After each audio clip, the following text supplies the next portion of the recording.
Hello बच्चों, चलिए प्रश्न को पढ़ते हैं। वक्र y बराबर 4x का वर्ग कॉमा x बराबर 0, y बराबर 1 तथा y बराबर 4 से सीमाबद्ध प्रथम पाद में स्थित क्षेत्र का क्षेत्रफल ज्ञात कीजिए। तो यहाँ पर हमें क्षेत्रफल ज्ञात करना है। प्रश्न को हल करेंगे उसके पहले मुख्य अवधारणा लिखेंगे। तो मुख्य अवधारणा इस प्रश्न के लिए, मुख्य अवधारणा में हम प्रश्न को किस प्रकार हल करेंगे इस बात पर चर्चा करेंगे, और यदि उससे संबंधित कोई सूत्र होगा तो उसे भी लिखेंगे।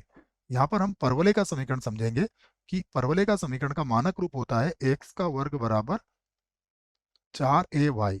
इस प्रकार का जो परवलय होता है इसका शीर्ष मूल बिंदु पर होता है और ये कुछ इस प्रकार से बनता है बच्चों, y अक्ष की धनात्मक दिशा की तरफ यह खुलता है। ये बात आप याद रख सकते हैं, इसी की सहायता हम यहाँ पर लेंगे। अब हम प्रश्न को हल करते हैं। हमें जो दिया गया है पहले मैं उसे लिख लेता हूँ। सबसे पहले हमें दिया गया है y बराबर 4x का वर्ग, ये दिया गया है। इसको चाहें तो आप ऐसा लिख सकते हैं, x का वर्ग बराबर y बटा 4। इसे समीकरण 1 बना लेते हैं। उसके बाद हमें दिया गया है x बराबर 0 जो कि y अक्ष होता है, उसके बाद y बराबर 1 है और उसके बाद y बराबर हमारे पास 4 है। इन्हें समीकरण 2 बना लेते हैं और अब प्रश्न से संबंधित चित्र को भी यहाँ पर बनाने का प्रयास करते हैं। तो प्रश्न से संबंधित चित्र यहाँ पर बनाते हैं। देखिए, ये है चित्र। अगर हम देखें तो हमारे पास जो समीकरण नंबर 1 है उसका शीर्ष मूल बिंदु पर ही है और ये y अक्ष की धनात्मक दिशा की तरफ खुलेगा। तो इसको आप कुछ इस प्रकार से बना सकते हो। ये कुछ इस प्रकार से बन जाएगा परवलय।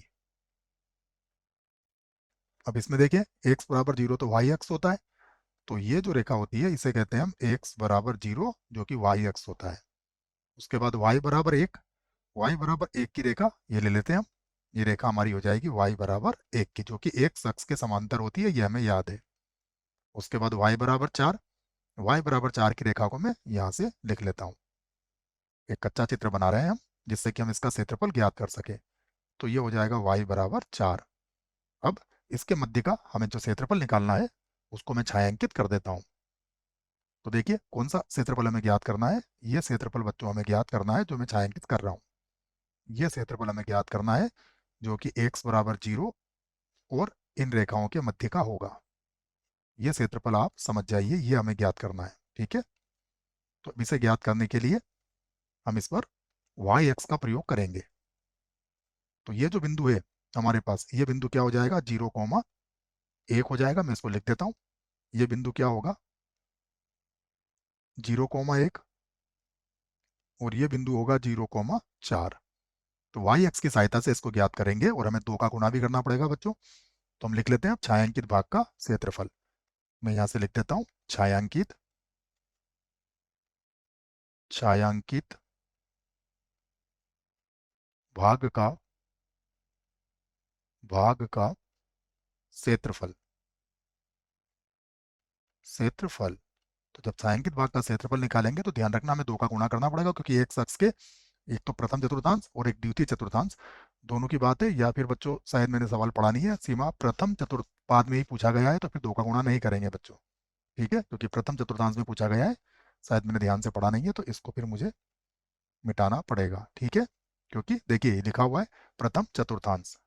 अगर नहीं बोलता तो हम 2 का गुणा करते। इसका अर्थ ये हुआ कि हमें केवल ये क्षेत्रफल ही ज्ञात करना है। ठीक है ना, ध्यान से पढ़ें सवाल को, गलती हो गई हो तो। अब क्या हो जाएगा, देखिए सीमा क्या होगी इसकी, y की सीमा होगी 1 से 4 और यहाँ पर आ जाएगा x dy। फिर सीमा होगी 1 से 4। अब x का मान क्या निकलेगा, देखिए x का मान निकलेगा अंडर रूट y बटे में कितना आ जाएगा 2, और ये हो गया dy हो जाएगा, है ना, x नहीं होगा, क्या होगा y।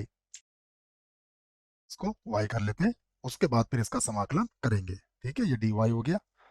अब 1/2 को तो बाहर कर देते हैं, तो ये हो जाएगा यहाँ से 1/2, और y की घात 1/2 का समाकलन क्या होता है, y की घात 3/2, और बटे में फिर से कितना आ जाएगा 3/2। ठीक है ना, ये समाकलन होता है, याद रखें आप।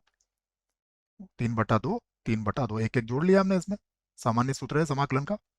और सीमा क्या है इसकी, 1 से 4 है, तो 1 से 4 लिख देंगे। अब 3/2 ऊपर जाएगा तो ये हो जाएगा 1/2 गुणा में आ जाएगा 2/3। और यहाँ पर सबसे पहले 4 रख लेंगे, तो 4 की घातांक 3/2 माइनस 1 की घातांक 3/2, तो 1 ही रहेगा। यहाँ पर देखिए 2 से 2 कट जाएगा तो कितना बचेगा, 1/3, तो यहाँ पर तो आ गया 1/3। और यहाँ देखिए 2 का वर्ग, तो 2 से 2 कट जाएगा, 2 की घात 3 कितना होता है, 8 होता है, तो यह 8 माइनस 1 हो जाएगा। 8 में से 1 गया तो कितना बचा, 7, तो ये हो गया 7/3 वर्ग इकाई। ये हमारा मूल उत्तर है बच्चों। आशा करता हूँ प्रश्न का उत्तर अच्छे से समझ में आया होगा। धन्यवाद।